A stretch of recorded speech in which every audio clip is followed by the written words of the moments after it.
இட்லி தோசை செய்கிறதுக்கு மாவில்லைன்னு டென்ஷனாக இருந்தீங்கன்னா இந்த ரெசிபி உங்களுக்காக தான். சூப்பர் சாஃப்டான இந்த தோசையை செஞ்சு கொடுங்க. சூடாக கொடுத்தீங்கன்னா 10 கூட சாப்பிடுவாங்க. எப்படி பண்ணலான்னு குயிக்காக பார்த்துடலாமா? பன் தோசை செய்கிறதுக்கு 1 கப் ரவை, 1/2 கப் தயிர் மட்டும் எடுத்துக்கலாம். எடுத்துட்டு 2 கப் அளவு தண்ணி விட்டு நல்லா மிக்ஸ் பண்ணி ஒரு 20 நிமிஷம் மூடி வச்சிடலாம்.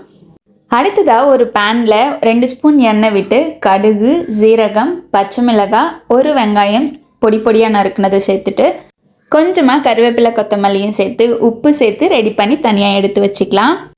நம்ம ஊற வச்சுருந்த ரவையை ஒரு மிக்சி ஜாரில் போட்டு தண்ணி விடாமல் அரைச்சி எடுத்துக்கலாம். அரைச்ச மிக்ஸை ஒரு பவுலில் மாற்றிட்டு நம்ம ரெடி பண்ணி வச்சுருக்க வெங்காயத்தையும் சேர்த்து உப்பு, ஒரு சிட்டிகை அளவு பேக்கிங் சோடாவும் சேர்த்து ரெடி பண்ணி எடுத்துக்கலாம். பன் தோசை செய்யறதுக்கு நான் இன்றைக்கி தாளிப்பு பண்ணுற கரண்டியை யூஸ் பண்ணியிருக்கேன். நீங்கள் ஊத்தாப்பம் தவா கூட யூஸ் பண்ணிக்கலாம். இப்போ லோ ஃப்ளேம்லேயே வச்சுட்டு 2 பக்கமும் திருப்பி எடுத்தோன்னா சூப்பர் சாஃப்டான ஸ்பாஞ்சியான பன் தோசை ரெடி. இந்த ரெசிபியை கண்டிப்பாக தக்காளி சட்னியோட சாப்பிட்டு பாருங்கள். அருமையாக இருக்கும். ட்ரை பண்ணி பாருங்கள்.